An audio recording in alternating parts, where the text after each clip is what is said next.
Jordan Peterson, you've said that men need to, quote, grow the hell up. Tell me why.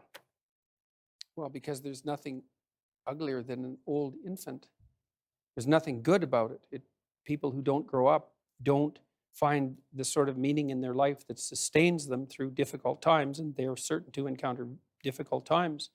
And they're left bitter and resentful and without purpose and adrift and hostile and resentful and vengeful and arrogant and deceitful and of no use to themselves and of no use to anyone else and no partner for a woman, and there's nothing in it that's good. So you say, I mean, that sounds pretty bad. You're saying It's there's a bad. crisis of masculinity. I mean, what do you do about it? You help people understand why it's necessary and important for them to grow up and adopt responsibility. Why that isn't a shake your finger and get your act together sort of thing.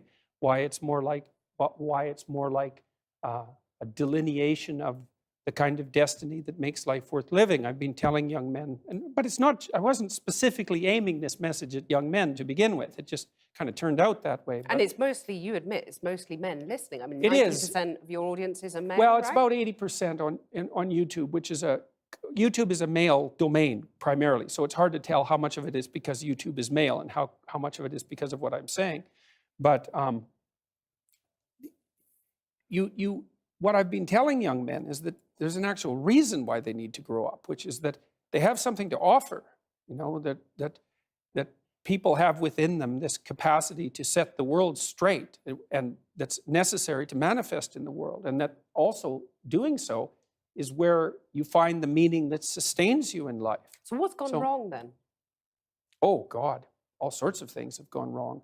I don't think that young men hear words of encouragement. Some of them never in their entire lives, as far as I can tell. That's what they tell me. And the fact that the words that I've been speaking, the YouTube lectures that I've done and put online, for example, have had such a dramatic impact is an indication that young men are starving for this sort of message, because, like, why in the world would they have to derive it from a lecture on YouTube? You know, they're not being taught that it's important to develop yourself.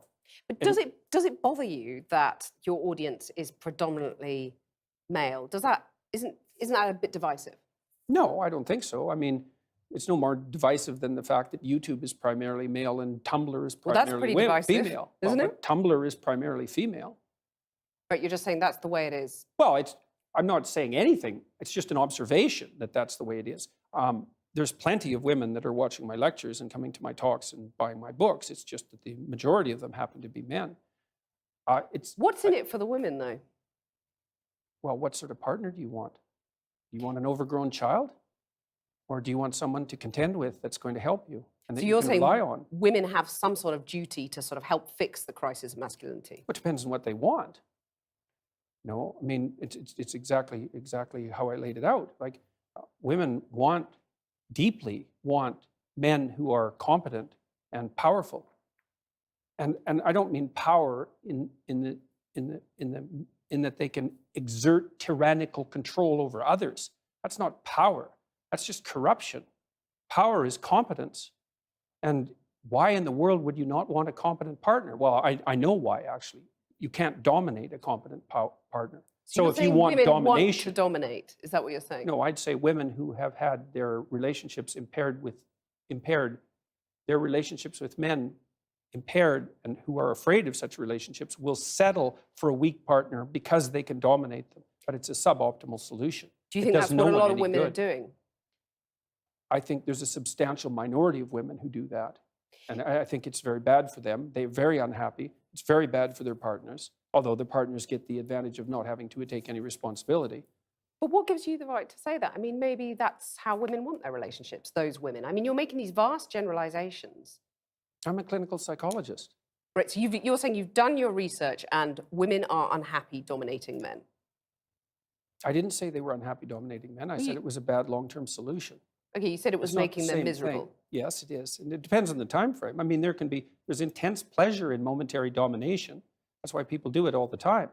But it's no formula for a successful long-term relationship. That's reciprocal, right? Any long-term relationship is reciprocal, virtually by definition.